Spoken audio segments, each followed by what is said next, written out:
If you're a game developer like me and you're trying to make a game centered around a story, balancing gameplay and plot is a lot harder than you might think. I learned this the hard way this past year. When I started development on my own game, Box, the idea that sparked everything was a very simple storyline. 10 college students find themselves stuck inside a reality TV show death game. Simple enough, but figuring out the gameplay was shockingly difficult. At first I tried making a speedrunning platformer similar to Neon White, but over time I realized just how much that style of game takes away from my original vision of finding alliances and making enemies, so I had to change it. Then I tried making a classic turn-based RPG, something that would leave a lot of flexibility for the story. After prototyping for a few weeks, I realized that turning these average college students into borderline action heroes was not at all the way I wanted things to go. Eventually, I did end up on what we have now, combat in the form of a game show, which is a lot more fitting in pretty much every way, but it took a very long time to get there. So how can we approach balancing gameplay with story? If you're making your own game, maybe you already have a story, but you want to find the best way to fit it into the gameplay. Maybe you have a really fun game already, but you're not sure how to make something more out of it. I put together a list of 5 tips that I think are pretty substantial in creating a story for your game. I'm sure some of these tips will apply to any form of storytelling, but I tried my best to pick from my own experiences the ones that will really help you find the magic in your game. And by the way, if you're new here, I'm Apox and I make game design videos every week.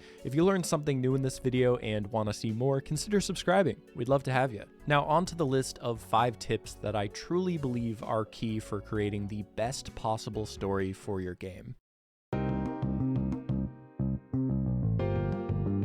And to kick things off, tip number 1 is to start with gameplay. I might as well finish my earlier point that building a game off of gameplay instead of story makes things a lot easier in the long run. Hear me out, it's not the end of the world if you start with the story first. Obviously, because that's how I did it, but I truly believe that things probably would have gone a lot smoother if I started with gameplay. And I feel like most successful games do this anyways. Nintendo is the biggest example of favoring gameplay over story, at least early on in development of their games. Miyamoto himself has some pretty strong opinions on how story should only be there to supplement gameplay. A lot of these opinions I do not fully agree with, but I do think this design philosophy is also part of what makes Nintendo games so great. When Zelda Tears of the Kingdom came out, it faced a lot of design problems for the fact that it's a sequel to Breath of the Wild, using the same map, and most importantly, continuing the same story. To keep things fresh, the developers decided to make a cool new mechanic where Link can now craft his own weapons. The problem is that Breath of the Wild had a lot of really strong weapons already,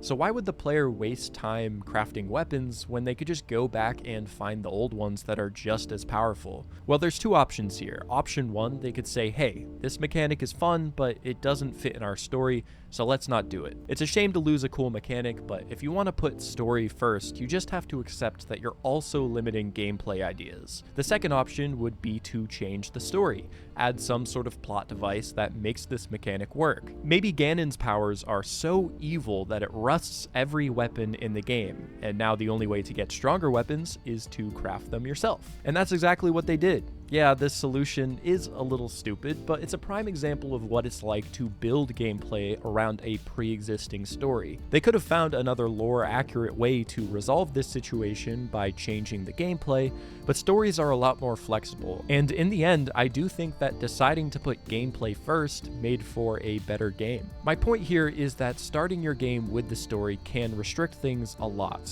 You can definitely still make it work, but at some point you have to accept that your story will need to change in order to better fit the game side of things. I really don't want to come off like I'm saying gameplay is more important than the story you want to tell, but you have to be really careful how you approach storytelling. And if you start creating all these big events and plot points, you're really locking yourself into something that might not even work when you get to it. Start with a solid foundation by making a really fun game, then build upon that foundation with a story that fits like a puzzle piece.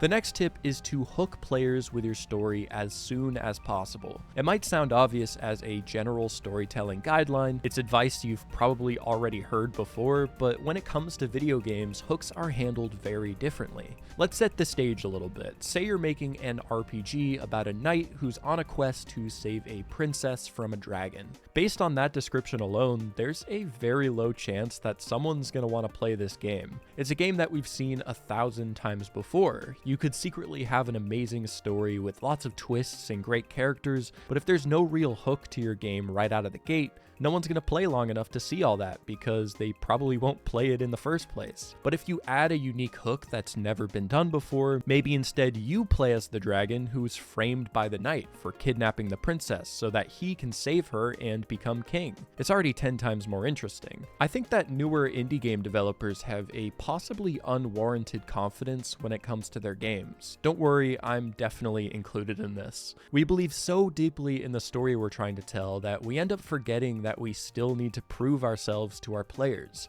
No matter how good you think your story is, you can't just assume that everyone's going to go into your game expecting that same greatness. And if they're not expecting greatness, they're probably not going to play your game. So you have to hook them right away, before they get through the tutorial, and honestly, preferably before they even buy the game to begin with. But this is still pretty baseline storytelling advice, so let's translate it to video games. In Hades, you play as the god of the underworld's rebellious and angsty son Zagreus, who's trying to run away from home. At first glance, it's already pretty intriguing, but very quickly the game gives you so many reasons to want to see the world above, from your aunts and uncles explaining how much fun they're having on Olympus, to the mystery of Zagreus' mother. It's impossible to not be at least curious what's up there, no matter how challenging the journey to get there may be. This hook not only serves as a glimpse of what to expect in the game, but also provides a motivation to see it through to the end, which is really key for getting someone to play your game. The goal here is to find that one thing that makes your game special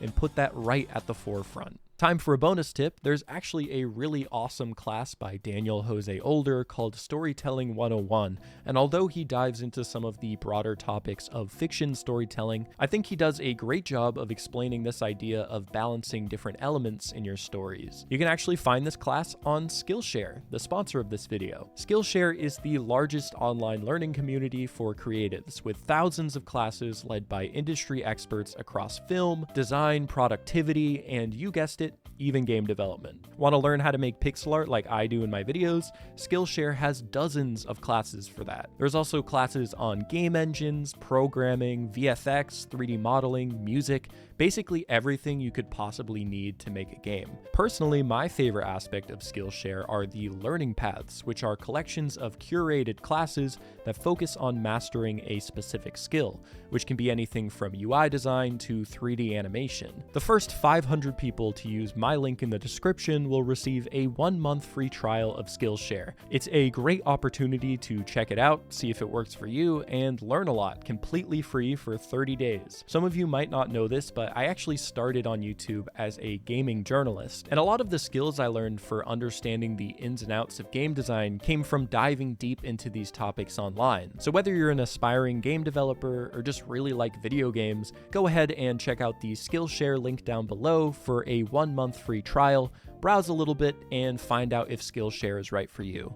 Again, that's the link down below to join Skillshare completely free for 30 days. Thank you, Skillshare, for sponsoring this video. Now back to some more storytelling tips.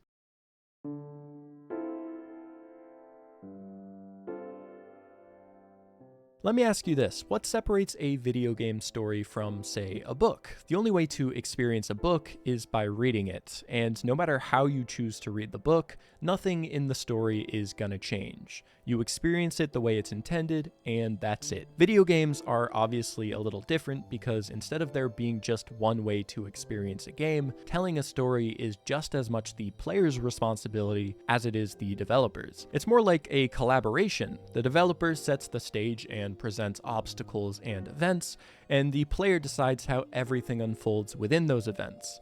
Now, I'm not saying at all that every game needs to have branching paths and unique endings. What I'm trying to say is that every player is different, and it's a developer's responsibility to make those differences count for something. Don't act like a writer or director, act like a dungeon master. Let me give you an example. Very early on in Elden Ring, you come across Margit, the first major boss of the game. No matter how you play, defeating Margit is the only way to progress the story. Or is it? If you're stuck fighting Margit over and over again with no luck, you might decide to instead go somewhere else and level up. Find some stronger gear and weapons. By just allowing the player to turn back and experience something else, you're also actively letting the player choose their own adventure, shaping the story around their own experiences. When they finally return to fight Margit, it'll be a lot easier, and that feels earned. Another great example of this is Persona 5. Persona's story revolves around a deadline system. You're given a certain amount of days to complete a dungeon, but you can also spend those days doing whatever you'd like. Spending time with friends, watching a movie, getting massage from your teacher. The only responsibility you have is to make sure the dungeon is complete by that deadline. Once the deadline is reached, the story continues on like normal, but every player will leave with a different experience, which is what makes these games so special. The point is, don't be a control freak. Let your players experience the story in their own way, in whatever form that might be, because otherwise, you might as well just be writing a book. Embrace the fact that you're making a game.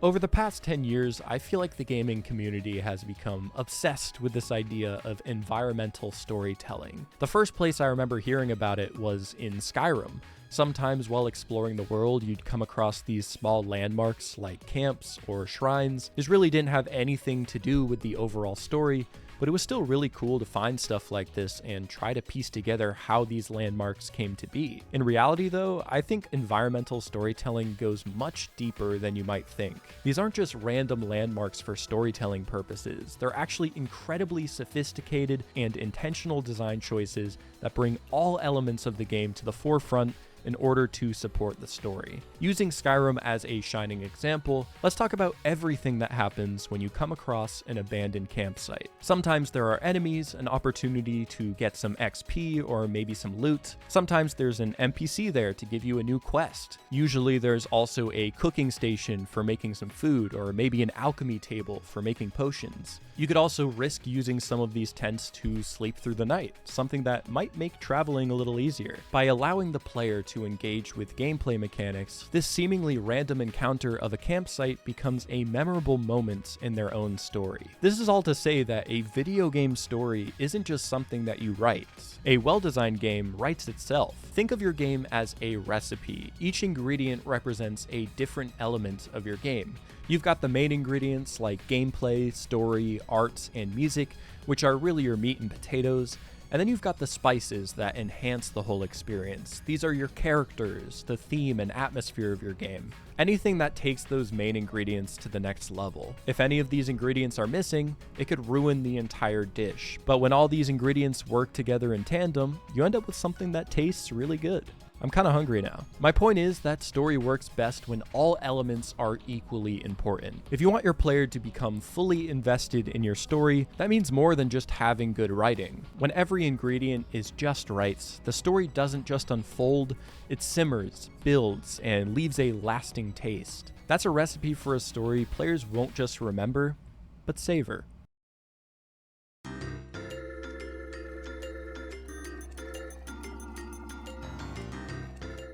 So we've already gone over all the essentials, how to hook your player and keep them invested. But there's just one thing missing. How can we make sure that all these promises we set forth in the beginning come to a satisfying conclusion? Let's start by understanding endings from a purely narrative standpoint. In my opinion, an ending needs to achieve 3 things in order to feel like it was fully worth the journey. 1, the climax of the story needs to feel like a climax. Every plot thread needs to come to a head, making it feel like, wow, I was warned about this, but I was not prepared. Winter finally came in Game of Thrones, but it's worse than expected. In more ways than one, but let's not get controversial here. 2, all loose ends need to be tied up in a nice bow. Any character arcs and mysteries reach their natural closure, making you feel like all that buildup was worth it. And 3, you gotta leave your audience with something to think about. This could be a reflection on their own life, or an open-ended question of what happens after the curtains close. These are three things that are essential for making an ending feel genuinely satisfying. The problem with video game storytelling is that it's almost impossible to achieve all three of these. Like I mentioned earlier, video game stories are told by both the developer and the player. Everyone's gonna have a different experience, so how can we make an ending that satisfies everybody? The honest answer? You can't. Even if you made 100 different endings that suited 100 different players' experiences, there's still going to be some people who are left unsatisfied. And that's okay, because at the end of the day, storytelling is subjective. You and I probably have very different ideas of what makes a perfect story, and that's totally fine. We've both lived different lives, experienced different emotions, and connect with different stories. Our differences are what makes our lives mean something. So even if we're playing the same game, no matter what, we're still gonna come out with a different experience. All that said, the perfect way to write your game is to embrace those differences and share your perspective. A great story is one that comes from a place of honesty and vulnerability. By trusting your own instincts, not everyone will connect, but for the ones who do, it's going to really mean something. A story that satisfies everyone is good, but one that is deeply personal has far greater power. Maybe you disagree, but that's also kind of the point. At the end of the day, the magic of video game storytelling comes from your own creativity. If you fall in love with a story you want to tell, I'm sure someone out there will fall in love too. My name is Apox Fox. Subscribe to the channel for more game design videos. I'll see you next week. Peace.